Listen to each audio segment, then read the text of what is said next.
दिन आप सब लोग कैसे, अल्लाह से दुआ करती हूँ आप अच्छे होंगे। आप भी मेरे हक में दुआ कीजिएगा, मेरी वीडियो को लाइक करिएगा, चैनल को सब्सक्राइब करिएगा। आज मैं नीचे ही बैठकर वीडियो बना रही हूँ क्योंकि जुमे के दिन बहुत मसरूफियात होती हैं, सुबह बहुत सारे काम होते हैं, इसलिए फिर भी मैं आपके लिए टाइम निकाल कर वीडियो बना रही हूँ क्योंकि मैं सुकून में वीडियो बनाना पसंद करती हूँ। लेकिन थोड़ा अभी मेरी बेटी छोटी है, बच्चे हैं, थोड़ा आपस में शोरगुल करते रहते हैं।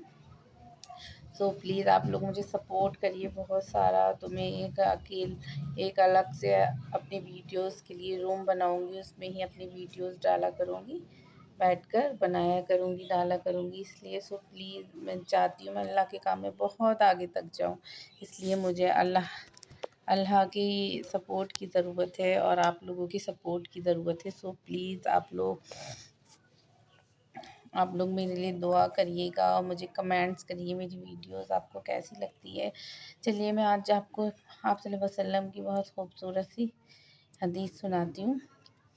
आप सल्लल्लाहु अलैहि वसल्लम एक बार अपने सहाबा के साथ जा रहे थे, कहीं से आपका गुज़र हुआ, तो जहाँ आपके साथ अब्दुल्ला थे, जिनका नाम अब्दुल्ला था। आपके साथ जो सहाबा थे उनका नाम अब्दुल्ला था।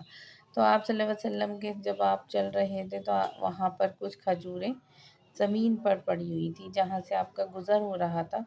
तो आपने वो खजूरें उठाई और उन्हें साफ़ किया, वो धूल मिट्टी में थी थोड़ी, उन्हें साफ़ किया और साफ़ कर अब्दुल्ला से पूछा कि अब्दुल्ला खाओगे? उन्होंने मना कर दिया कि नहीं सल्लल्लाहु अलैहि वसल्लम, मुझे भूख नहीं है। तो आप सल्लल्लाहु अलैहि वसल्लम ने उन्हें साफ़ कर खा लिया। तो आपने कहा अब्दुल्ला, मैं 2 दिन से भूखा था, इसलिए मुझ पे रहा नहीं जा रहा था, इसलिए मैंने ये खजूरें साफ़ कर खा ली। और मैंने तुमसे पूछा लेकिन तुम्हें भूख तो थी, लेकिन शायद तुमने ये इसलिए नहीं खाई कि मैंने इन्हें साफ़ करके खाया था, ये धूल मिट्टी में थी। तो आप सल्लल्लाहु अलैहि वसल्लम ने कहा कि मैं नहीं चाहता कि मेरी उम्मत, गौर से सुनिएगा, आप सल्लल्लाहु अलैहि वसल्लम ने कहा मैं नहीं चाहता मेरी उम्मत घी की चुपड़ी हुई रोटी पे बिक जाए, टके टके पे बिक जाए।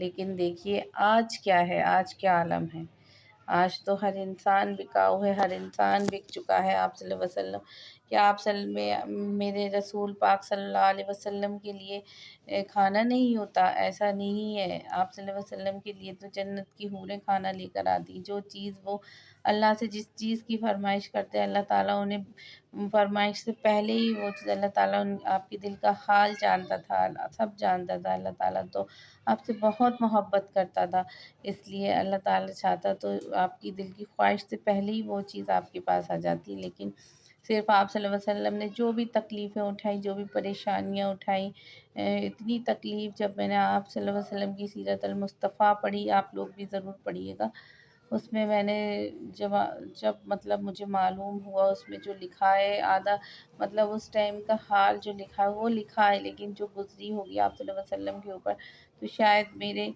मुझ पे रहा नहीं गया, मेरे आंसू निकलने लगे कि हमारे नबी पाक सल्लल्लाहु अलैहि वसल्लम ने। लेकिन हम जानते थे कि तकलीफ़ तो बहुत उठाई, बहुत परेशानियाँ, हमारा दिल आपकी तरफ से बहुत नरम है और बहुत अफ़सोस ज़दा रहता है। लेकिन बस यही, लेकिन जब जो मतलब एक गहराई में जाकर जब हम सोचते हैं कि जब मतलब थोड़ा-सा महसूस करके देखते हैं, तो सोचिए आप सल्लल्लाहु अलैहि वसल्लम पर क्या गुज़री होगी, बहुत परेशानियाँ, बहुत लोगों ने क्या नहीं किया।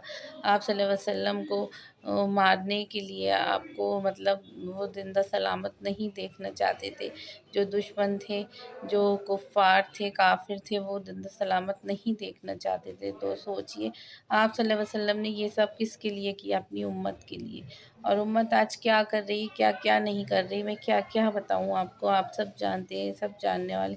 तो बस गुनाहों से तौबा कर लीजिए, माज़रत कर लीजिए, उस उन गुनाहों से बहुत शर्मिंदा होती हूँ मैं भी। अगर मुझसे कभी कोई भूले से गुनाह या गलती हो जाती है, तो मैं आपको बता रही हूँ बहुत बड़ा गुनाह है। मैं तो यही चाहती हूँ अल्लाह ताला मेरी सारी ज़िंदगी इबादतों में गुज़ारे।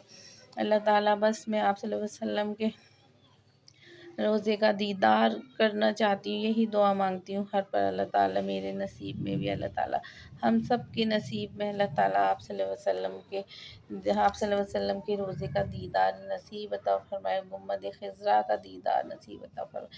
وہ لوگ بہت خوش نصیب ہوتے ہیں جو وہاں جاتے ہیں، لیکن آج لوگ حج کرنے کے بعد بھی آپ صلی اللہ علیہ وسلم کی وہاں ساری جو آپ کی نشانیاں ہیں ان سب کا دیدار کرنے کے بعد بھی لوگ آ کر وہی کام کرتے ہیں۔ یہ بہت بڑا گناہ ہے۔ آپ اگر وہاں سے چلیے، آپ سے پہلے کوئی غلطی ہو جاتی ہے، آپ معافی مانگ لیجیے، گناہ ہو جاتا ہے معافی مانگے۔ اللہ نے کہا ہے تو سمندر کے برابر گناہ کر اور مجھ سے معافی مانگ، میں معاف کر دوں گا۔ لیکن پھر مطلب انسان کو کبھی جان کر گناہ نہیں کرنا چاہیے۔ اگر اس سے پھر دھوکے سے گناہ ہو جائے، پھر وہ معافی مانگے، اللہ پھر معاف کر دے گا، وہ بہت بڑا ہے۔ لیکن اگر آپ کوئی بھی انسان آپ صلی اللہ علیہ وسلم کے روزے کا دیدار نصیب اللہ تعالیٰ نے اسے نصیب عطا فرمایا اور آپ وہ حج کر کے آتا ہے ان جگہوں پر جو آپ صلی اللہ علیہ وسلم کی نشانیاں ہیں، وہاں انہیں دیکھ کر آتا ہے اپنی آنکھوں سے، تو سوچیے وہ کتنا بڑا خوش نصیب انسان ہے۔ لیکن وہ پھر آ کر وہی جھوٹ بولتا ہے، وہی سارے کام کرتا ہے جو پہلے کرتا تھا۔ تو کہتے ہیں جب انسان حج کر آتا ہے تو وہ ایک دم ویسے ہی کوڑا ہو جاتا ہے جیسے کہ وہ پیدا ہوا تھا، لیکن پھر بھی انسان وہی کام آ کر کرتا ہے، تو یہ بہت غلط ہے۔ میں بہت غلط مانتی ہوں اس چیز کو۔ کبھی آپ لوگ ایسا نہ کریں، کیونکہ آپ صلی اللہ علیہ وسلم وہ ہستی تھے، وہ عظیم ہستی تھے جس کے بارے میں ہم شاید سوچ بھی نہیں سکتے، وہ تو میرا خدا ہی جانتا ہے۔ کہتے نہیں وہ آپ نے سنا ہے، اللہ ہی جانتا ہے محمد کا مرتبہ۔ تو وہی باتیں، اس لیے آپ لوگ پلیز کبھی کوئی غلطی نہ کریں اور کبھی نہ بکیں کسی کے ٹکے پر۔ کوئی آپ کو خریدنا چاہے تو کبھی نہ بکیں۔ بس یہی کہنا چاہتی ہوں۔ اللہ حافظ۔